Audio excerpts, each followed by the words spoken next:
കുമ്പളിയിലെ വിവാഹ വീട്ടിൽ നിന്ന് ബൈക്ക് മോഷ്ടിച്ച കേസിൽ 2 പേർ പിടിയിൽ. ബംബ്രാണ സ്വദേശി രവീന്ദ്ര എന്ന ഡബ്ബി രവി, മൊഗ്രാൽ മൈമൂൺ നഗറിലെ മുഹമ്മദ് മൻസൂർ എന്നിവരെയാണ് കുമ്പള പോലീസ് അറസ്റ്റ് ചെയ്തത്. This news sponsored by ഗുണമേന്മയോട് കൂടിയ ഉൽപ്പന്നങ്ങൾ മിതമായ നിരക്കിൽ Sreekrishna hardwares, MG road, Kasaragod.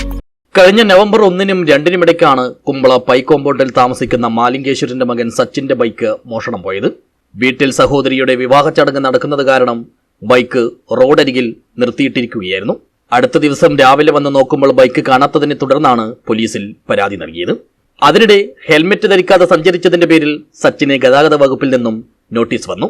ഇത് മുൻനിർത്തി കുമ്പള ഇൻസ്പെക്ടർ KP വിനോദ് കുമാറിന്റെ മേൽനോട്ടത്തിൽ SI K ശ്രീജേഷ് CCTV കേന്ദ്രീകരിച്ച് നടത്തിയ അന്വേഷണത്തിലൂടെയാണ് പ്രതികളെ തിരിച്ചറിഞ്ഞത്.